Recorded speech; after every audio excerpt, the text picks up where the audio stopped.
Hello everyone, welcome to clinical Ayurveda channel. I am doctor Manveer Singh. आज का जो हम टॉपिक डिस्कस करेंगे जो मोस्ट कॉमन टॉपिक है, हर तीसरे बंदे को जो दिक्कत हो रही है।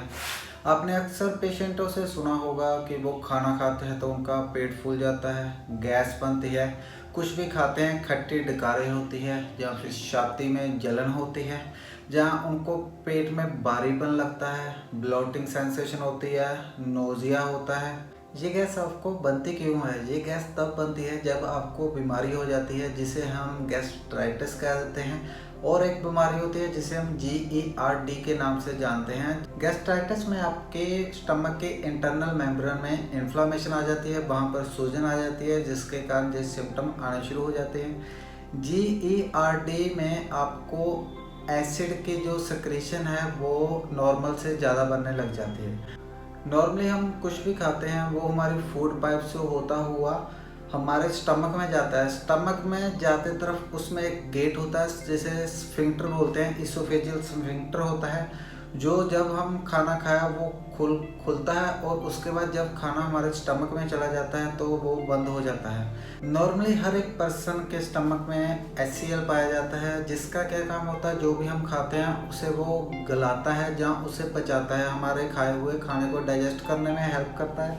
लेकिन जब किसी कारण से इस HCl की क्वांटिटी ज़्यादा बढ़ जाए, नॉर्मल से ज़्यादा जो प्रोड्यूस होना स्टार्ट हो जाए, तो ये हमारी फूड पाइप इसोफेगस में आना स्टार्ट हो जाता है, जिसकी वजह से जब एसिड इसोफेगस में आता है तो आपको खट्टी डकारें आ सकती है, जहाँ पर जलन हो सकती है, जिसे हम आल्सो एसिड रिफ्लक्स के नाम से भी जानते हैं। अब बात करते हैं इसके कॉस्टली फैक्टर के बारे में, किन किन कारणों से हो सकता है।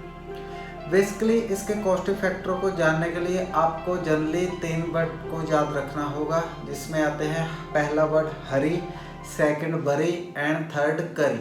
सो हरी में आता है कि आप बहुत जल्दी में है, खाना बहुत जल्दी जल्दी खाया, खाने का प्रॉपर चबा के नहीं खाया, बहुत ही जल्दी जल्दी से खाने को ठीक ढंग से नहीं खाया, बहुत कम टाइम में खाया, जितना टाइम खाने को खाने में देना चाहिए उतना टाइम अच्छी तरह से उसे चबा कर नहीं खाया, जिसके कारण से इंडाइजेशन होती है, इंडाइजेशन होने से गैस बनती है।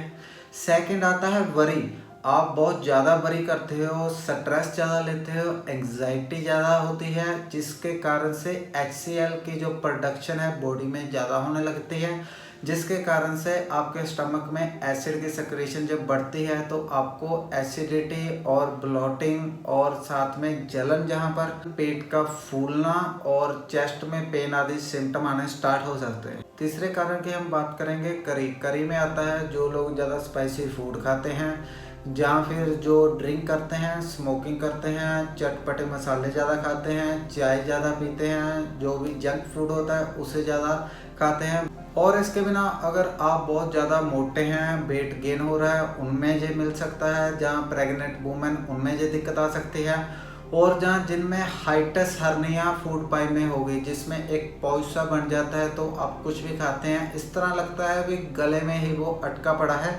उन सब में होने के ये ज़्यादा चांस रहते हैं। इसके बिना अगर आप ज़्यादा पेन किलर ले रहे हैं उससे हो सकती है। ये गैस जो हमारी है ज़्यादा झुकने से बढ़ती है, रात के टाइम ज़्यादा हो सकती है, और इसके बिना जो पानी कम पीते हैं उनमें ये गैस ज़्यादा हो सकती है। अब बात करेंगे इसके ट्रीटमेंट के बारे में। आप इसमें एंटासिड ले सकते हैं, जैसे डाइजिन ले सकते हैं, जेलोसिड ले सकते हैं।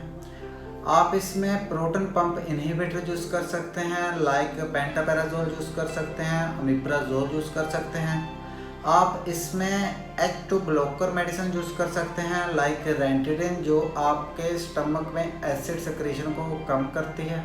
ये जो सारी मैंने मेडिसिन बताई हैं ये आपको टेम्परेरी रिलीफ दे सकती हैं, लेकिन अगर आप इससे परमानेंट रिलीफ चाहते हैं तो आपको अपनी हैबिट में कुछ चेंज करना पड़ेगा। आपको खाना खाने से पहले जहाँ तो पानी पिए, जहाँ फिर खाना खाने के 1 घंटे बाद पानी पिए। अगर आप ठंडा दूध पीते हैं तो उससे भी एसिडिटी कम हो जाती है। आप जो भी अपना भोजन खाते हैं उसको अच्छी तरह से चिबा कर खाएँ, और अपने भोजन को सही टाइम पर खाएं। सो अब बात करते हैं हम इसके आयुर्वेदिक मैनेजमेंट बारे में। ट्रीटमेंट ऑफ प्रिंसिपल आयुर्वेद में इसमें अम्ल पित्त चिकित्सा करेंगे, उदर वर्ग चिकित्सा करेंगे, वात अनुलोमन चिकित्सा करेंगे।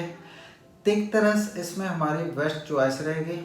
Also ama pachan is done for a pitta along with a vata anulomana. So first phase में हम इसमें जो कषायम यूज़ कर सकते हैं वो हम इसमें भू निम्बादि कषायम यूज़ कर सकते हैं, तिक्तम कषायम यूज़ कर सकते हैं, ग्लूची आदि कषायम यूज़ कर सकते हैं, पटोल एंड निम्बादि कषायम यूज़ कर सकते हैं, पंचामृत कषायम यूज़ कर सकते हैं, इंदुकांत कषायम यूज़ कर सकते हैं। जब आपने किसी पेशेंट में ग्लूची आदि कषायम यूज़ कर लिया, उसके 2 हफ्ते बाद आप महातिक्त घृत यूज़ कर सकते हैं, तिक्तम घृत यूज़ कर सकते हैं और इंदुकांतम घृत के लिए अकॉर्डिंग टू स्थानीय दोषना कौन सा दोष उसमें प्रदान मिल रहा है उसके अकॉर्डिंग बहुत अच्छा रिजल्ट रहता है। इसके बिना कुछ अदर शमन मेडिसिन बताता हूँ जिसमें आप इसमें भास्कर लवण 3 ग्राम, नारिकेल लवण 3 ग्राम प्लस प्रबाल पिष्टी 200 मिलीग्राम को बटर मिल्क के साथ अगर आप लेते हैं तो इसका एसिडिटी में बहुत अच्छा रिजल्ट रहता है। इसके बिना आप प्रबाल पंचामृत 500 मिलीग्राम प्लस धात्री लोभ 1 ग्राम प्लस 10 ml घृत और 5 ml हनी को अगर आप दिन में 2 बार खाना खाने के बाद लेते हैं तो भी इसका बहुत अच्छा रिजल्ट रहता है। इसके बिना आप कामदूदा रसम 500 मिलीग्राम, अम्लपितांतक लो 500 मिलीग्राम प्लस सप्तामृत लो 1 ग्राम को अगर आप बटर मिल्क के साथ लेते हैं तो भी इसका एसिडिटी में बहुत अच्छा रिजल्ट रहता है। अब सेकंड फेज में आप इसमें मधुजष्टि आदि कषायम यूज़ कर सकते हैं, बिदारी आदि कषायम यूज़ कर सकते हैं, शतावरी आदि कषायम यूज़ कर सकते हैं, द्राक्षा आदि कषायम यूज़ कर सकते हैं और कल्याणक कषायम यूज़ कर सकते हैं। लेहम में आप शतावरी लेहम यूज़ कर सकते हैं, दशमूल हृत की लेहम यूज़ कर सकते हैं, कल्याणक गुडम यूज़ कर सकते हैं, द्राक्षा आदि लेहम यूज़ कर सकते हैं। चूरन में आप इसमें अभिपत्तिकर चूरन यूज़ कर सकते हैं, लवण भास्कर चूरन यूज़ कर सकते हैं, नारिकेल लवण यूज़ कर सकते हैं। रसौषधि में आप इसमें कामदूदा रस यूज़ कर सकते हैं, अम्लपितांतक लो यूज़ कर सकते हैं, सुशेखर रस यूज़ कर सकते हैं। बसम में आप इसमें प्रबाल बसम यूज़ कर सकते हैं और शंख बसम यूज़ कर सकते हैं। और इसके बिना आप कुछ पेटेंट मेडिसिन लाइक अम्लपित्त मिश्रण यूज़ कर सकते हैं, कार्मिक कोड यूज़ कर सकते हैं, हिमोसिड यूज़ कर सकते हैं, पेप्पा गार्ड यूज़ कर सकते हैं, टैबलेट न्यूट्रल यूज़ कर सकते हैं, कैप्सूल स्पाजाइम यूज़ कर सकते हैं, जुल्सर सिरप यूज़ कर सकते हैं, जुल्सर कैप्सूल ट्राई कर सकते हैं। इन सभी पेटेंट मेडिसिन का भी एसिडिटी में बहुत अच्छा रिजल्ट आता है।